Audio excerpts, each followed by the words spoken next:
It has been a while since I've posted something for the beginner and the budget-oriented collector here in this channel. And since recently we've had a nice influx of new subscribers, there have been a few people on the comment section asking for let's say, easy and affordable start. Something interesting that won't break the bank, but can still be had in a decent and presentable condition.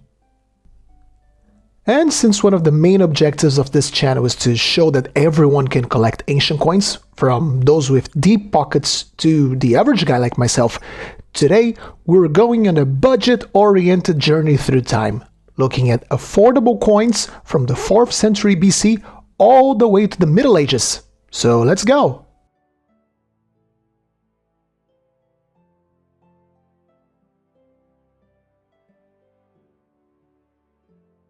And we start our budget journey in the Greek world.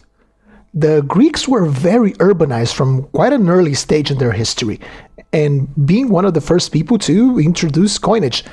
But if there's one thing about Greek coins is that they can be rather pricey. A tetradrachma of Alexander the Great, quite a common coin, with somewhere can be had, at least at the time of the making of this video, for some 300 euros. This is not the end of the world, but for someone starting out, this can be too much of an investment. But well, there is another kind of Greek coinage that I love, and I think it's criminally underappreciated and undervalued, and these are the small bronze coins. So they were very urbanized, so think about the local marketplace, the smaller transactions, the entrance fees to watch a public play. All of these everyday transactions had to be paid using these charming little guys here. They are very abundant, very affordable, and sometimes you can even get them in group lots from dealers, because individually they're just so cheap. Being struck for centuries and in many different cities meant that designs are as diverse as it gets, and it can be a lovely challenge researching and learning about each one of them. So today I've brought two random examples of what you can expect from these coins. The first one is this tiny little piece from the great city of Ephesus in modern-day Turkey. Some estimate that these were being struck as far back as 370 BC, so a cheap coin that is unbelievably old. On the obverse, we see the bust of the patron goddess of the city, Artemis, with a very elaborate hairdo and even a little necklace. When we head to the reverse, we have the symbol of the city, which can be found in a lot of different denominations, the B. And next to it, we have the letters Epsilon Phi, abbreviating Ephesus. Ephesus has a very long tradition of bronze coins. They were struck for many centuries, and none of them is prohibitively expensive, so a really nice niche to explore if you're into it.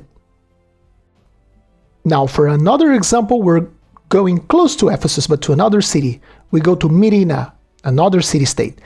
Now we have another god, Helios, the sun god, easily identifiable by the radiant crown over his head.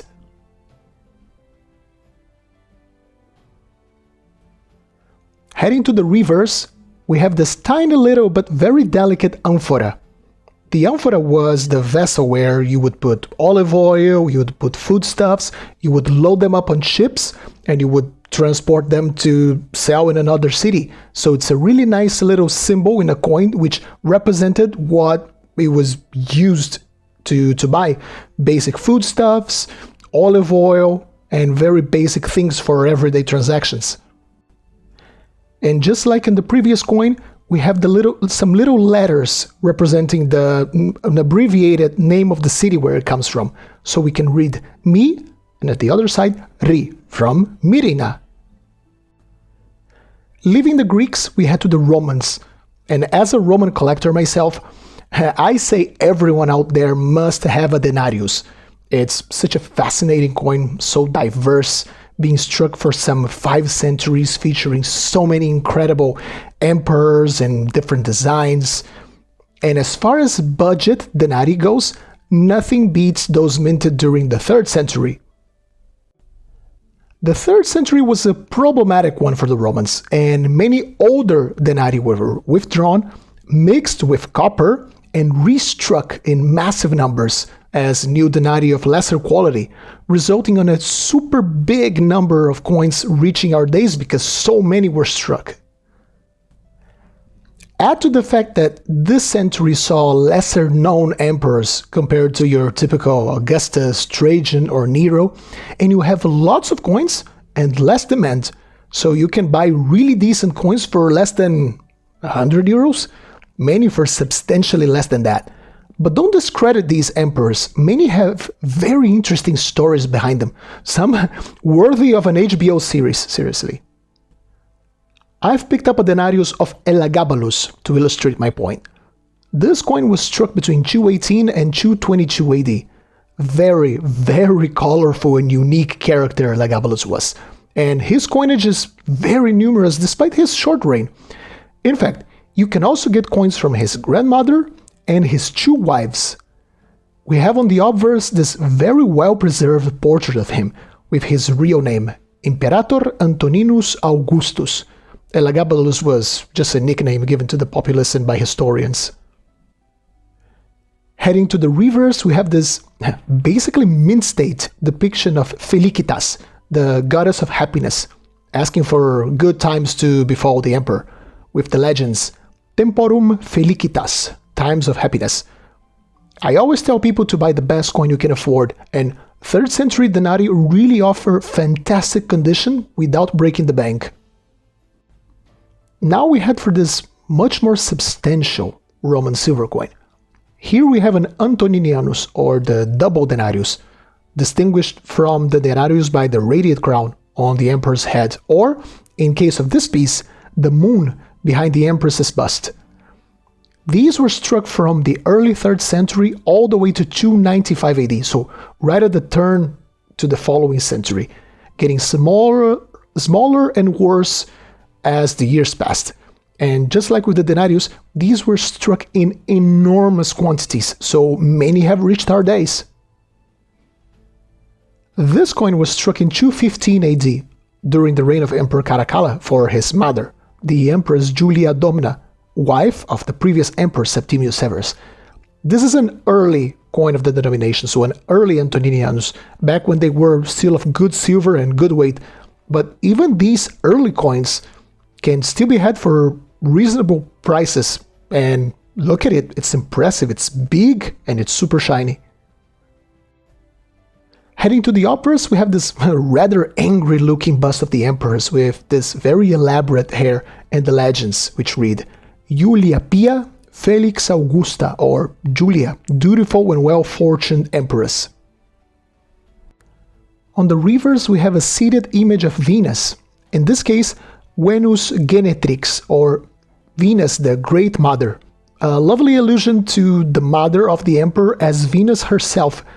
These coins offer some great little glimpses to the political moves and propaganda campaigns of the Romans, as Julia was very well loved by the populace and Caracalla wasn't so much, so he wanted to associate himself to her. Now for another coin, let's go back to Elagabalus. This time with an Antoninianus instead of a denarius. I want to make a quick point about coin grades. I often say in this channel that you should buy the best coin you can afford, but judging an ancient coin goes much further than just the grade. I've seen my fair share of common coins in slabs with a little MS star going for many multiples of what a healthy price would be. And I really cannot understand this. So let's get this particular coin zoomed in on our screen so we can look at it together a little bit better. How would you grade this coin? Fine plus, an almost VF. It has considerable wear, weak legends at some points, but you know what? I really like the damn thing. And the same will happen to you if you just stop trusting just the grade, the hype, the slab, the MS star, fine style, CAC sticker, strike, 5 out of 5 surface, 5 out of 5 super duper jibba jabba. Certain coins will grow on you and your own sense of what is beautiful. The grade, it's just a grade. It is not that important for ancient coins.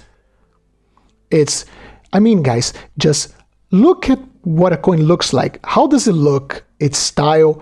Look at the things that just a grade won't tell. Just ask yourself, do you like the coin?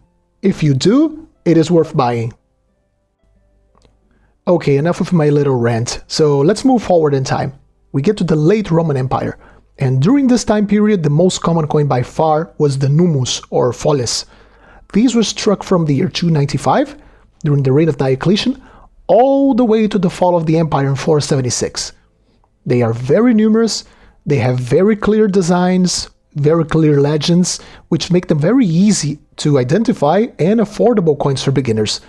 Let's look at a piece of Maxentius, struck between 306 and 312 AD. On the obverse, we have this more schematic bust of the emperor instead of the very realistic busts from the previous coins.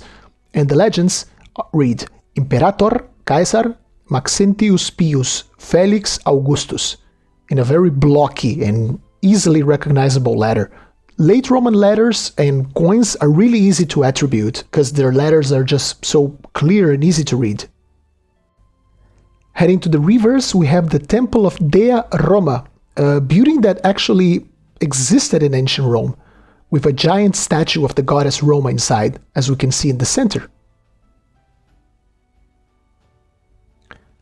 Now, moving forward a little bit more, Rome has fallen.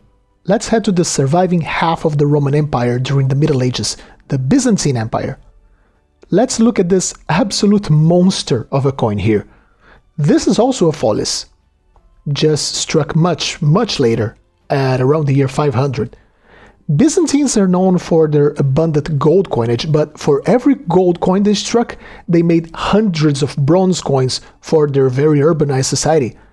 They often look a bit rougher, like this one, after probably a good century of circulation. But these are very common, very affordable coins, and assembling a collection of interesting pieces is really easy. So let's have a look at one of them. On the obverse, we see that this is a coin of Emperor Anastasius. We have the bust of the emperor in a similar lateral portrait compared to our last coin, even though it looks a little bit cruder, and the legends Dominus Noster Anastasius Perpetuus Augustus, translating roughly to Our Lord Anastasius, the Eternal Emperor. When heading to the reverse, we have what looks like this massive letter M here, which actually represents a denomination, a number, 40 numi. The first Byzantine monetary standard had fractions for 1, 5, 10, 20, and 40 numi. They even have some rare different denominations. Assembling Byzantine sets in bronze is really easy and another potential niche. Let's quickly jump into another coin. This was struck 400 years after the coin of Anastasius. Here we have Leo VI, also known as Leo the Wise.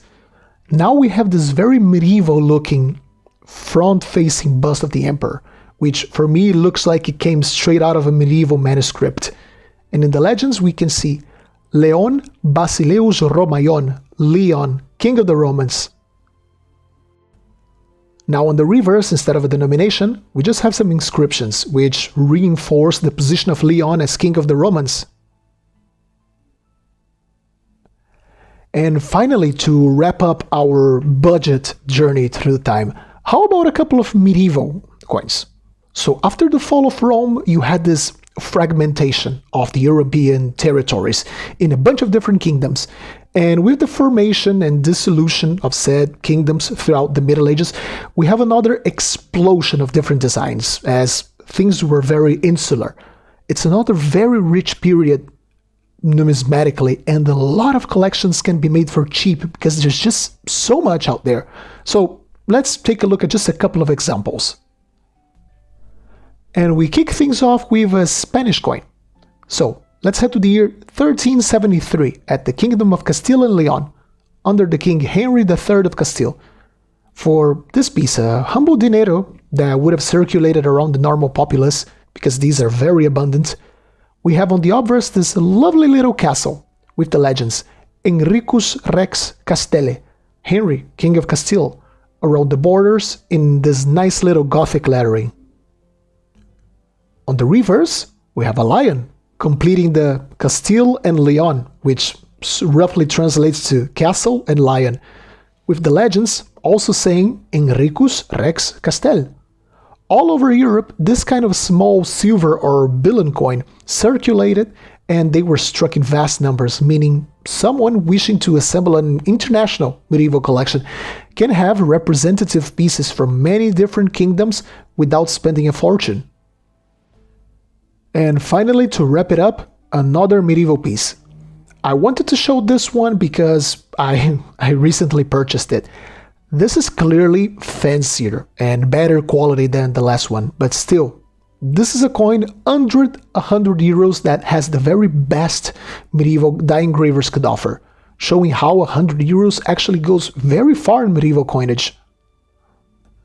This is a French coin, struck in 1303 under Philip IV, also known as Philip the Fair. On the obverse we have this surprisingly straight and well-made cross, and two lines of inscriptions which translate to Philip, the King, may the name of our Lord Jesus Christ be blessed. On the reverse, we have a tiny little castle on the center, topped by a little cross. At the outer borders, we have these very elegant fleur-de-lis, the symbol of French monarchy, and at the central legends, the issuing city where this coin was made, Turonus Kiwis, the city of Tours. And you know what? I have barely scratched the surface of what is out there. Yes, not everyone can have a gold stater of Alexander the Great or a collection of Roman gold, but numismatics really is a hobby for everyone, and with a little bit of research and patience, everyone can assemble a cool collection. Now I want to hear from you people. Is there an affordable and interesting type or types of coins that you would recommend people should collect? Join the conversation down below. So I hope you all enjoyed this video. Leave a like and consider subscribing if you did. Go out there, collect. Happy collecting, and I'll see you soon.